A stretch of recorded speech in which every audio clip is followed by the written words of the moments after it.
Un exercice pour définir vos valeurs. Bonjour, je suis Sébastien avec le marketeur français et chaque jeudi, je partage avec vous les rituels de l'entrepreneur libre, c'est-à-dire une habitude facile à mettre en place pour vous aider à devenir plus libre, plus riche et plus productif. Aujourd'hui, j'aimerais vous donner un exercice concret pour vous permettre d'appliquer un principe dont je parle très souvent dans les vidéos de ma chaîne. Régulièrement, je vous parle de l'importance de connaître vos valeurs. Et je vous explique que quand on fait du marketing, quand on fait de la communication et quand on veut vendre nos produits et services, la meilleure façon d'attirer le client idéal, c'est d'avoir défini nos valeurs. On va les communiquer au travers de nos emails, de nos vidéos, de nos podcasts, de nos conférences, dans le nom qu'on choisit pour nos produits, dans la façon dont on accueille les clients dans notre boutique. Ces valeurs, elles vont être infusées après dans tout ce qu'on fait.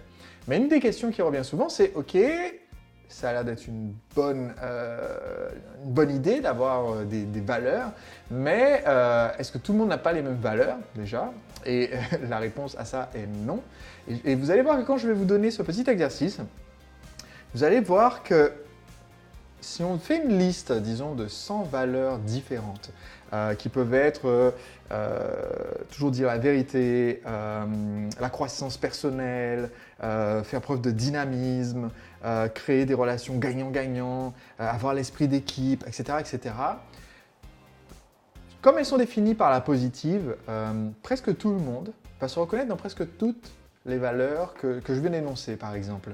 Cependant, dans la façon dont vous vivez votre vie, dans la façon dont vous gérez votre entreprise, dans la façon dont vous communiquez avec votre équipe et vos clients, eh bien, certaines valeurs vont prendre le dessus sur d'autres. Ce n'est pas que vous n'êtes pas quelqu'un de dynamique, ce n'est pas que vous n'êtes pas quelqu'un qui travaille en équipe, ce n'est pas que vous n'êtes pas quelqu'un de transparent ou pas quelqu'un d'éthique, c'est que de par votre éducation, de par vos expériences personnelles, eh bien, une de ces valeurs a dû probablement, au fur et à mesure du temps, prendre le dessus parce que vous jugez qu'elle est particulièrement importante. Par exemple, pour quelqu'un, la valeur de famille peut être en tout premier de sa liste de valeurs. Et tout le reste, il sera d'accord avec, mais famille, ça vient en premier.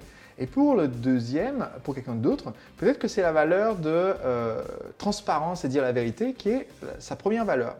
Alors vous allez me dire, ces deux personnes vont très bien s'entendre jusqu'au jour, par exemple, où peut-être leur frère viendra les voir en disant « Tiens, j'ai renversé quelqu'un sur la route et je ne sais pas quoi faire ». Celui qui a comme valeur famille va peut-être tout faire pour dissimuler l'affaire et aider son frangin. Celui qui a pour valeur la vérité va peut-être inciter le frangin à dire « Écoute, il faut que tu te dénonces et que tu assumes cette responsabilité ». Donc, notre comportement, même si le mec qui dit la vérité aime son frère, donc il y a quand même la valeur famille, même si celui qui a la valeur famille en premier n'est pas forcément un menteur pour autant, eh bien notre comportement va être dicté par l'ordre dans lequel on a défini nos valeurs.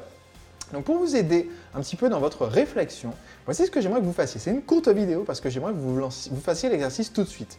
Je vous mets un lien dans la description de cette vidéo et ce lien, c'est une liste d'une centaine de valeurs possibles et je vais vous demander d'en choisir 5. Vous en choisissez 5 dans la liste et de les poster dans les commentaires. Les 5 qui vous ressemblent le plus et qui vous correspondent le plus. Et si vous voulez essayer de deviner quelles sont les 5 valeurs qu'on applique chez le marketeur français ou qui pour nous comptent pour les entrepreneurs libres, eh bien vous pouvez aussi essayer de le deviner et je vous donnerai la réponse dans une autre vidéo. Donc, c'est ce qu'il vous reste à faire maintenant. Vous suivez le lien qui est avec cette vidéo vers cette ressource, avec cette liste d'une centaine de valeurs et vous sélectionnez les 5 qui vous ressemblent le plus et vous me le dites dans les commentaires, je serai ravi de vous lire.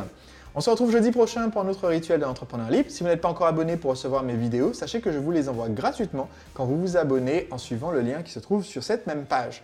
Et si vous n'avez pas encore lu mon livre « Le secret des entrepreneurs libres », eh bien vous allez y découvrir comment créer une entreprise qui respecte vos valeurs et qui vend vos produits et services 24 heures sur 24, même quand vous êtes absent en vacances avec votre famille. Ce livre, en ce moment, je propose de le tester gratuitement et je vous offre en plus des bonus avec une offre spéciale dont le lien se trouve aussi dans la description de cette vidéo.